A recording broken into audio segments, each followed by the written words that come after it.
The Detroit Tigers sweep the Cincinnati Reds. We got some great ball games to recap. We have roster moves to go over. We have all-star game announcements to break down, and so much more. All today on Locked On Tigers.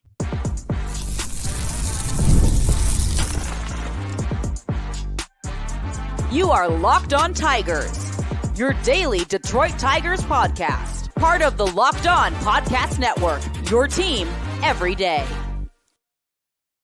What is up, everybody? Welcome back to another edition of Locked On Tigers. I'm, of course, your host, Scott Bentley. Today is Monday, July 8th, 2024. Thank you so much for making Locked On Tigers your first listen every single day. We are free and available wherever you get your podcasts, including YouTube, part of the Locked On Podcast Network, your team every day. Today's episode of the Locked On Tigers podcast is brought to you by Tax Network USA. Did you know that it's never too late to resolve your tax issues with the IRS? Well, don't wait. Reduce your tax debt and get help from a team of licensed tax professionals. Call 1-800-549-1000 or visit tnusa.com/locked-on. Hitting my mic, just vibes are high, okay?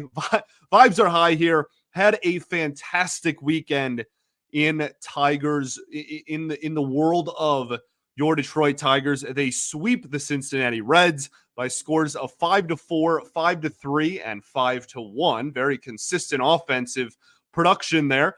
Their record is now 42-48 on the season as the All-Star break looms right over the horizon here. So let's get right into it. We got a lot to talk about on today's show. We're going to start, obviously, with what went right, because it is a pretty darn long list, which is something that we are not used to. This is the first sweep the Tigers have had since opening weekend against the Chicago White Sox in that first series of the 2024 season. So what went right? We're going to save the offensive conversation for a little bit here and actually start off with the starting pitching. Reese Olson this weekend, 5 2/3, 3 hits, 2 runs, only 1 run was earned, 2 walks and 8 strikeouts, 1 home run given up. His ERA is now 3.22 on the season. And then Tarik Skubal, 7 innings, 3 hits, 1 earned run, no walks, 13 strikeouts, which is a career high, and a 2.37 ERA he will have heading into, he'll have one more start actually before the All-Star break. Let's start with Skubal. Just incredible mound presence, right? Like we can talk about the stuff all we want, and we've talked about it at length all year. Dude was hitting 100 miles an hour in the 6th and 7th inning. The fact that he went 7 full innings was the part of the game that he said he was the most proud of, right? Like he's like, yeah, I know the strikeouts are going to come. That's just a level of confidence that he has in his pitches and in himself. It's really nice to be able to say, like, yeah, the swing and miss stuff will be there no matter what. That's not really that important, right? Like you're just trying to be as efficient and go as deep into ball games as possible. So really good to see him go 7 strong there. Unbelievable outing, unbelievable command throughout all of it. A lot of mound presence, though, right? Like aura was the word that was being thrown around there, right, on social media. Just, he's incredible. He's absolutely incredible. I mean, I'm obviously very biased, but for my money, he is the best starting pitcher in the game of baseball. I think that he should be the starter for the All-Star game. We'll talk about that a little bit more at the end of the show, but he has had just a unbelievable season, and it continues with this. It almost felt like every other swing by the Reds was a swing and miss. His whiff rate and whiff numbers in this outing were staggering. They were absolutely ludicrous. They were absurd. And Reese Olson also had a very good outing. We already read his stat line. 8 strikeouts for him in that ball game. You know, I've talked about his fastball a lot. I thought that in this ball game, while he wasn't necessarily like the swing and miss king with his fastball, I think that it does, in a way, the fact that it is more hittable almost plays to his advantage in a weird way, because people see the fastball coming in and go, okay, this is the one pitch in his arsenal that he can't get, like very super easy swings and misses on. So I'm going to take a hack at it. and then it ends up being the changeup, and they swing right through it, right? So it almost causes the eyes of the hitter to get even wider, because they know that that might be one of the only pitches, the only hittable pitches that they see in an AB from him, on any given at bat. So I thought both of them were stellar. Saturday was obviously a bullpen game. I wonder what AJ Hinch's record is in bullpen games in his Tigers tenure. 2022 might have been kind of a gut punch and kind of dragged that record down, but in 2021 and a little bit last year too, it really felt like every single bullpen game, like AJ wins, right? Being able to play matchups like that, it has always been a strength of his, in bullpen management and whatnot. And even when the bullpen has not been very good, and we'll talk about that, unfortunately, and what went wrong, a little bit more specific than just the bullpen as a whole.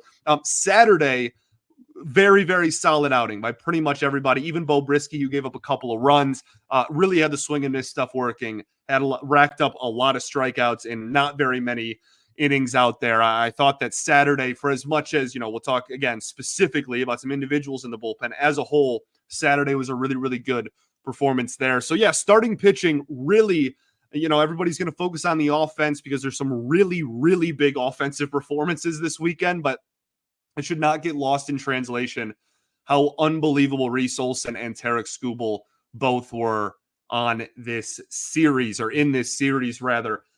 Let's get to the offense. All right, we're going to start with Colt Keith. 2 home runs on the game on Friday, had hits in all 3 games, and was on base 3 times on Sunday. I believe he had 2 hits and a walk as well. He is really finding it, and there's still some more to go. This is not finalized product. I know people see the home runs and they get all excited. There's some specific things that I want to point out here with him. This is something that we kind of saw with Colt Keith in the minors a little bit, right? Like he would crush some off speed, and then the velocity of the fastball. He even mentioned it. I'm kind of bouncing all over the place. I'm sorry. I'm really riled up. This was a good weekend. But he mentioned it in the post-game press conference, media availability interview. That's the word, from Apple TV. And he was asked about his approach at the plate, and he said, I want to hit those fastballs the other way and then pull and drive the off speed. Now, that's great. And he really did that extremely well this weekend. Okay, extremely well. Again, we saw the home runs on Friday, absolutely crushed both of them. Moonshots, both of them off speed / breaking balls on the inside half of the plate. Good to see him turn on those on the inner half of the plate. The next step, and when I'll really start being like, wow, this dude is here, and you're about to see the show that everybody that followed him in the minor leagues saw for years and saw coming for years, and the reason why he got the contract before his debut and whatnot, is when he starts doing that with fastballs. When he starts getting the timing down so that fastballs on the inner half of the plate, or even center cut fastballs, and I don't mind the fact that he's pushing and slapping fastballs on the outer half of the plate, the opposite way. That's beautiful. If he wants to do that throughout his entire career, that's great, right? We've seen a lot of hitters have success here doing that. But the thing that is really going to get me riled up is when the fastball is on the inner half of the plate, he is able to just turn and burn, and he's able to launch those as well. That'll be the true testament for me, from my eyes, on his timing really being locked in, and him kind of fully being acclimated and adjusted to the major league level. But he continues to make those adjustments. He is now, again, crushing. I don't know why anyone would throw him a slider ever again. He is absolutely destroying every slider that is thrown his way. Did some damage on changeups as well. And I think there's just a level of confidence we saw this weekend that we haven't so far at the major league level. And that's understandable. He's been struggling. But like, if you watch this dude in the minors and you watched him now, it's almost like, wow, it almost feels like different people. This weekend was the first time I was like, man, that is the confident, like, I'm here to do damage Colt Keith that I don't know if I have seen since AAA last season. And that's unbelievably exciting. So Still room to grow even more, but really is coming into his own, and that gets me really, really riled up. Let's talk about Parker Meadows, Carson Kelly, Riley Greene, Winfield Perez. We got a lot more to go over. We'll do all of that right after this. Got to talk to y'all today about our friends over at Prize Picks. Prize Picks is America's #1 daily fantasy sports app with over 5 million active members. Prize Picks is the easiest and most exciting way to play daily fantasy sports because unlike other fantasy apps, on Prize Picks, it's just you against the numbers. All you do is pick more or less on 2 to 6 player stat projections and watch the winnings roll in. Get in on the daily action with your friends and become part of the Prize Picks community today. Look, it's really fun. You pick more or less on stats. Like I said, I always like to look at starting pitching strikeout numbers, but you can do fantasy points obtained by hitters. You can do hits, home runs, total bases, more. There's so much fun action to get in on. And with Prize Picks, you can now win up to 100 times your money, turn 10 into $1,000. Download the app today and use code LOCKEDONMLB for a first deposit match up to $100. Again, that's code LOCKEDONMLB for a first deposit match up to $100. Pick more, pick less. It's that easy. Also going to talk to y'all about our friends over at Tax Network USA. Here on Locked On Tigers, we pride ourselves in getting you the latest news for your team, whether it's the offseason, the drafts, right around the corner, by the way, spring training, or the postseason. It's year-round. You know what else is year-round? Collection season. Just because tax season is over doesn't mean the IRS will stop coming after you for your unfiled taxes. The IRS can garnish your wages, levy your bank accounts, and even seize your property. Don't let the IRS target you. Let the licensed professionals and tax experts at Tax Network USA go to bat for you. With over 14 years of experience and an A+ rating from the Better Business Bureau, Tax Network USA has saved their clients over $1 billion with a B dollars in tax debt. Whether you owe taxes, have complicated matters that require tax planning, or finally hit that big parlay this season and need help correctly filing, call 1-800-549-1000 or visit tnusa.com/locked on and be sure to mention Locked On Tigers at checkout and you'll receive a $250 discount off of their services. All right, everybody, welcome back here. Segment 2 of Locked On Tigers. Appreciate y'all for tuning in, as always, making us your first listen every single day. Shout out to the everydayers that do tune in every day, and we will be back tomorrow recapping Game 1 against Cleveland and talking about anything else surrounding the Tigers organization. Also, be sure to check out Locked On Sports Today, the free 24/7 streaming channel. You can subscribe on YouTube, get all the latest news and info in the sports world from all of our great hosts here at Locked On. Again, Locked On Sports Today. Subscribe to YouTube or check it out for free in the Amazon Fire TV channels app. Okay, so we talked about Colt Keith. We have a lot more to go over. Let's get right back into it here. Parker Meadows recalled this weekend. All weekend, I thought he looked fantastic. I am very hesitant to completely change my tune on a player after such a small sample size, but I'm really close to doing so, and I'm not. We're going to give it more time. He also may have gotten hurt, so that's just awesome because we can't have nice things ever, and it's going to make me cry tonight. But we're just focusing on the good. I thought it was night and day how different he looked at the plate, and something that we've talked about so much before he got sent down, right, is this dude doesn't even need to be that good of a hitter. He doesn't need to be even a league average hitter. He can be like a 15% worse, like an 85 OPS plus, WRC plus, whatever stat you want to use. He can be 15% worse than league average and still be a very valuable player because he runs like a gazelle on the base paths and covers center field and Comerica better than maybe anyone I've seen in my lifetime. Like, it's either him or Austin Jackson. There's really no one else even in that conversation. So I just wanted to point out his value, how unbelievably valuable he is, stealing bases, getting on base, whatever. And the mechanics are night and day different. You look at the hand placement.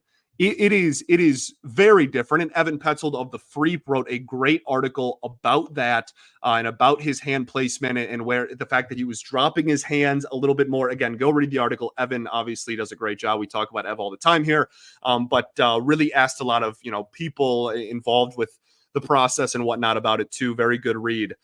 So but yeah, dipping his hands. So that was a little bit of an uppercut swing. And that's why he was swinging and missing so much. And now hitting more line drives, hit an absolute tank in his first at bat back, by the way. Fastball up and in as well. Good to see the timing down. That's the hardest pitch to catch up to in baseball, is a fastball up and in, timing wise, velocity wise. So the fact that his first AB back, he hit one about 900 feet to right field off of that. And then again, just the mechanics in general, really swinging and missing less this weekend, putting the bat on the ball, hitting line drives, not trying to get under absolutely everything. I was unbelievably impressed with Parker Meadows, and I hope that he's not hurt so that we can see a bigger sample size of it to see if it's a fluke or if it is truly a real adjustment that was made. But the mechanics, night and day different, which is what you want to see when someone gets sent down, right? You want to see them make adjustments and change their mechanics to be better. And that's exactly what it looks like Parker Meadows did so far. Carson Kelly, another solid weekend that, again, we talk about a lot. He's going to be a trade piece. Whether he's the centerpiece of a deal or more of like an add-on, we'll see. But he is absolutely going to be in trade conversations. Winfield Perez with a big pinch hit home run on Saturday to take the lead.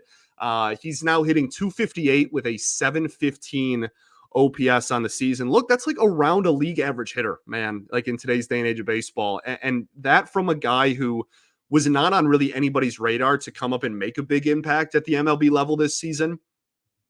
I really feel like maybe it's my own fault, but like that we don't talk about it enough. We don't talk about how impressive what Winfield Perez is doing is, right? He doesn't ever need to be, an 800 OPS hitter. If he can just be this, if he can just be around a league average hitter that can play all three positions in the outfield, can be a switch hitter and not strike out and put the bat on the ball, a lot of teams will take that in kind of a utility, maybe fourth outfielder, if you can maybe learn to play the infield again, whatever type of profile. A lot of teams will take that. And again, the fact that he's striking out, I think at a sub 20% clip right now, I feel like we need to really, again, give him the flowers that I think he deserves for how well he's played this year. Again, for kind of a guy who wasn't a big name prospect going in to the season. And then Riley Greene. Look, AJ talked about this when he announced that Greene was going to the All-Star game, and it's something that I want to reiterate here. These are Riley Greene's OPS by month, okay? April, 911. Fantastic OPS, right? May, 661. Brutal. June, 912. July, so far, over 1,300, okay? And that was going into Sunday's game, and I know he only had a walk on Sunday. He only got on base once.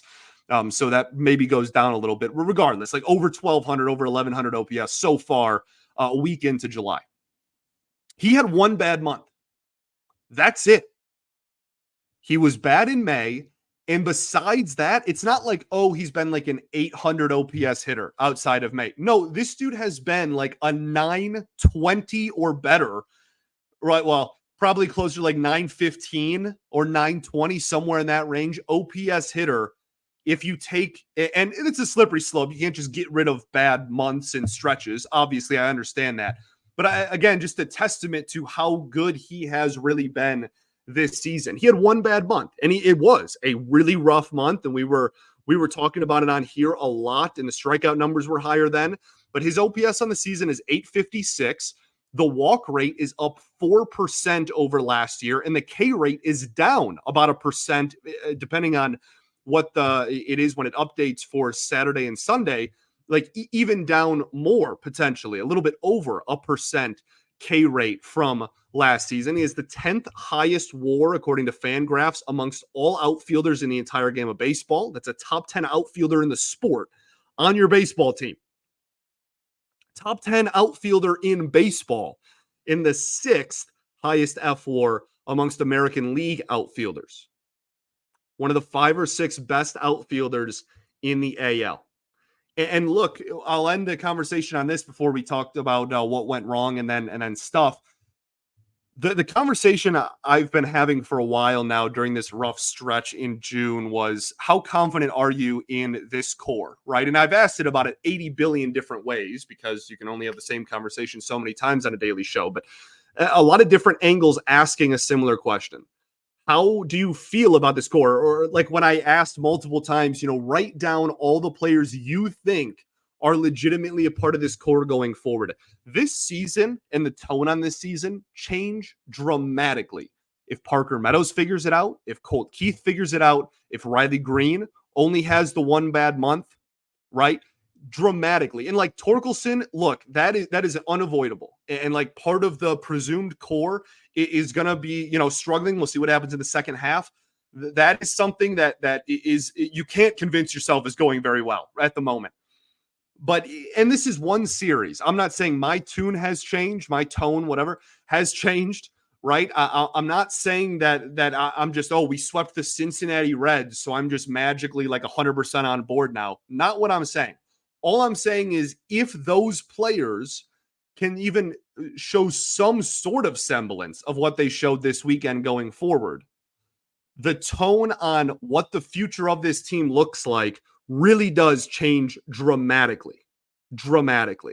And so it's really important that you can, all you want, say, you know what, like wins and losses don't matter. This team's out of it. I don't disagree with you. I don't think they're making a run, right? But those are the players that their production matters. When you watch ball games, it's still important because of those players and what they do the rest of the way. That's why you keep watching. Or, why I keep watching. I'm not going to tell you how to spend your time. Let's talk about what went wrong. All right. We'll do that right after this. Got to talk to you all today about our friends over at FanDuel. I love sports. I love them so much. I never want them to stop. But as the playoffs wind down, we get fewer and fewer games, and the sports aren't sportsing like I want them to. But FanDuel lets me keep the sports going whenever I want. All I have to do is open the app and dream up bets anytime I'm in the mood. And this summer, FanDuel is hooking up all customers with a boost or a bonus daily. That's right. There's something for everyone every day, all summer long. So head over to FanDuel.com and start making the most out of your summer. FanDuel, official sports betting partner of Major League Baseball. All right, everybody, welcome back here. Third and final segment of Locked On Tigers. Appreciate y'all for tuning in as always. Going to try to get through this as fast as we can. We only got a few minutes left. I'd imagine we're going to go over 30 here, but it was a very busy weekend for your Detroit Tigers on and off the field. What went wrong? Jason Foley, rough weekend, randomly hit 99 at one point and got a swing and miss and a strikeout, but consistently just can't miss bats. And that's something that we've talked about since spring training, right? I came on here and said that I don't think he's the closer if he can't get those swings and misses. And certainly I said that Alex Lang at his best was probably still the option there. So clearly that didn't go well, but this is again, like another testament to that. I don't think in a perfect world that Jason Foley is the closer of your team. His ERA is now up to 3.48. And I think he has one of the best roles carved out, like one of the most important roles carved out rather in the organization. I think being that automatic ground ball, like keep the ball on the ground, late inning, high leverage guy is so important. But, best case scenario, if you're truly wondering what like the best case scenario for this bullpen is, it would not be with Jason Foley as closer, but you don't have another choice right now. And that speaks to the issue, I guess we'll call it, of this bullpen where I don't think I trust a soul in the pen at the present moment.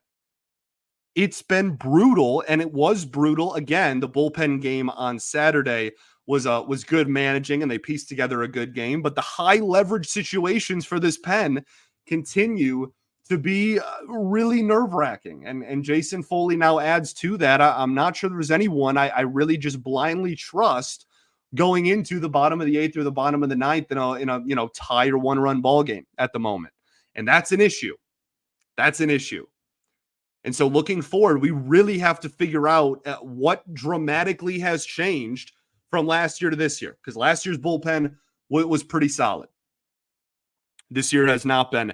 And again, Jason Foley specifically, if you want to talk, more micro, this weekend pretty much struggled mightily. The offense, I thought, as a whole against Hunter Greene was brutal, and we won that ball game, and Wencio Perez hit the homer, and they put up a 5 spot in the 8th, which is great. But that is just a testament to how bad this team still is against fastballs. And that's something I will not forget. I will not be blinded by the sweep this weekend and just go, oh, sunshine and rainbows, right? Like, no, I saw those at-bats against the dude with an elite fastball. And Hunter Greene has one of the best fastballs in the entire sport. And the Tigers looked absolutely feeble in the batter's box against that pitch. And he had 7 shutout innings with 7 strikeouts, pretty uncompetitive ABs for a large majority of that ball game, again, against Hunter Greene, and then they got to the bullpen and put up some runs. So that's something to keep in mind, right? This team still has a long way to go. Again, this is not just making me be like, oh, the season is saved. Playing the parade, the World Series is back on. Still 7 games out of the wild card here. But I do think that is something that I want to continue seeing adjustments on. Be better against fastballs, please. Ryan Kreidler, the last player we'll talk about before we head to stuff. Just a rough weekend. Continues to make almost game by game defensive miscues, which is just so wild because he's such a good defender in AAA. I think the speed is just too much maybe for him at the major league level. And there's nothing wrong with that. There's a lot of value in those, like 4A type of depth organizational pieces, and you can have a nice long career there and make a lot of money playing baseball. There's absolutely nothing wrong with that at all. But like his OPS is like approaching sub 400, and he's not making up for it in the field. Now, Javi played all weekend in Toledo, hit pretty well all weekend in Toledo as well. It sounds like he'll be back either as you're listening to this on Monday or at some point during this Guardians series that starts on Monday at a minimum. And I would be surprised if Ryan Kreidler was not the corresponding move. Now, the one wrench that gets thrown in there is if Parker Meadows needs to go on the IL already, then there is a reality in which you could keep both of them.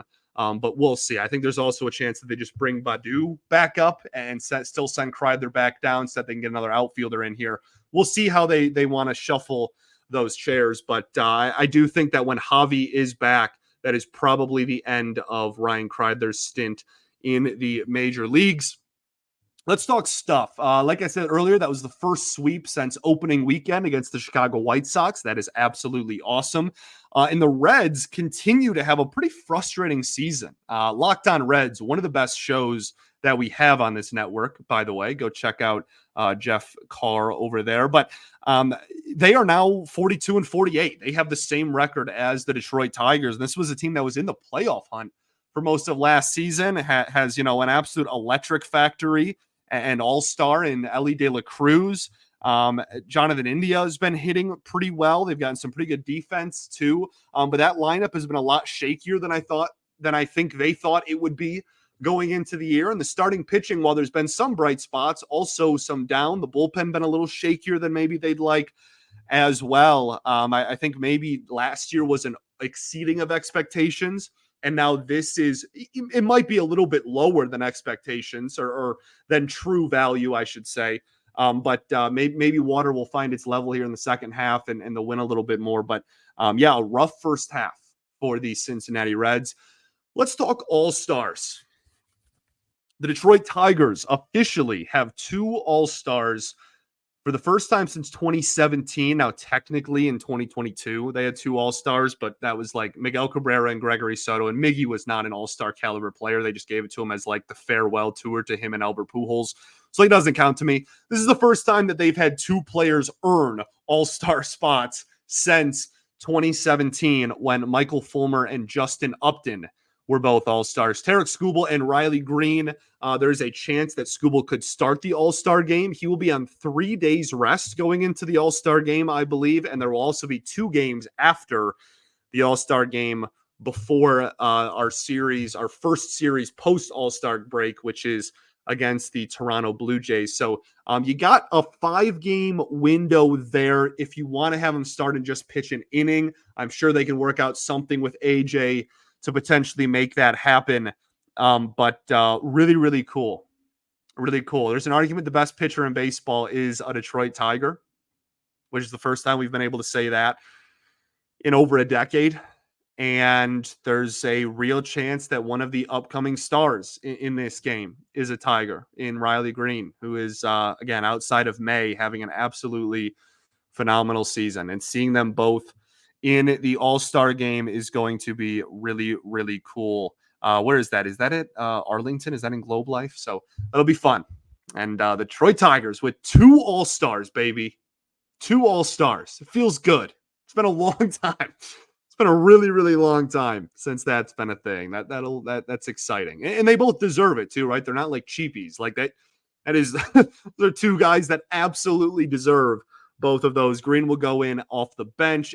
Obviously, American League outfield is loaded. Even more of a testament to his season. Duran over in Boston having an unbelievable season. And then obviously in the outfield starting, you have Stephen Kwan, Juan Soto, and Aaron Judge, who have been 3 of the best players in all of baseball this season. And then you have Jordan at DH too. He technically could play outfield too. Just really exciting to see 2 Detroit Tigers be in there and earn it. It's going to be really fun. Let's talk some roster moves. Parker Meadows recalled to the major leagues, obviously, this weekend. Akil Baddoo was optioned to back down to AAA. Just wasn't hitting very well. We talked about that a lot. Now, Parker Meadows did leave with a hamstring injury, unfortunately. I'm going to cry. I'm going to start crying. If he's on the IL, that's not going to be good. My therapist is going to hear about it. Let me just say that, if that's what ends up happening. But yeah, we'll hope that he's okay. He was able to walk off under his own power and whatnot. They said it was a hamstring injury. We'll see what happens. But that would really suck because he looked really, really good. Also, a small trade the Tigers made. I just realized that I'm not redoing the whole show, guys. I'm sorry. I just realized that my show sheet there, the background, is completely wrong. Get the right one up there. That was the old one, was it not? Okay, there you go. There's the right one. Look, I'm not redoing 40 minutes, okay, of recording. There it is. There's the new one. Boom. Just pretend like it was there the whole time. It'll be our little secret between you and I. So Trey Wingenter traded to the Red Sox. And in return, the Tigers get CJ Waynes, I believe it's pronounced. Wingenter had a clause in his contract where if he was not on the Tigers 40-man roster, and Keston Hiura had a similar clause in his, that's why he's with the Angels now. If he was not on the 40-man roster by a certain date, then all the other teams in baseball got to say, hey, I want him on my 40-man roster. And the Tigers had to oblige and trade him. Very little leverage here. Waynes is 24 years old, I want to say 23, 24 years old in single A, has an ERA over 4. A guy that was hurt a lot in college, so maybe kind of a reclamation project there. Not a big name thing, but Trey Wingenter, not a big name, profile player either. It's really a testament to this organization's opinion of Trey Wingenter because this bullpen's been struggling mightily, and he still never got a call despite pitching really well in Toledo. The organization will tell you how they feel about players if you listen. I think that's it. Max Clark grand slam. That's awfully cool. Kevin McGonigal also hitting really well. We'll see Max Clark in the Futures game. That'll be awesome. And I think we're right around the corner. Also, Hao Yu Lee is going to be in the Futures game. We talked about that last week. I think we're pretty darn close, maybe second half of the season, to seeing McGonigal and Clark get promoted to West Michigan. I also think Hao Yu Lee could get promoted as well. So we'll keep an eye on all of that. Okay. Got a series against Cleveland this weekend. Goodness, it's Monday. We have a 4-game set against Cleveland back at home in Comerica Park. Game 1 today, as you're listening to this, Gavin Williams versus Kiter Montero. Hopefully Montero can bounce back. Gavin Williams only has 1 start under his belt this season, and it wasn't a very good one, but a sub-4 ERA pitcher last year for the guards. Kenta Maeda against Ben Lively, Tanner Bybee against Reese Olson, and TBD for Cleveland against Jack Flaherty. Look, I mean, this is like Cleveland pitching factory on full display. Again, Gavin Williams has had 1 bad start this year, but last year was a sub-4 ERA. Bybee sub-4 ERA this year, Lively sub-4 ERA this year, and TBD will probably be somebody with a sub-4 ERA this year because that's what Cleveland does. So We'll see. Hopefully Maeda can bounce back. Hopefully Kaiser Montero can build on his last really strong performance. And then after that, you got LA, you got the Dodgers this weekend at home, and then you got the All-Star break, baby. And we'll be talking about a lot during the All-Star break on Sunday, a week from yesterday, as you're listening to this, on the 14th, right? 14th, yeah. We have the draft. We'll be doing the live draft show. So that'll be cool. I'll be doing that with the Tigers minor league report guys. So we have that to talk about. We have trade deadline to talk about. We have like first half, second half. I know technically we're past halfway point, but pre-All-Star, post-All-Star, we got a lot to discuss over that All-Star break. It won't just be days off. We'll be here every day for that too. All right. Lots to go over. A show sheet that didn't update on my thing, on my studio here. It said I uploaded it, but it just never clicked over for some reason. I don't know why. Technology's really fun, but we ball, baby. All right. I'll be back tomorrow. I appreciate you all greatly for tuning in. Peace and love. Going to therapy's dope. I'll catch y'all then. Go Tigers.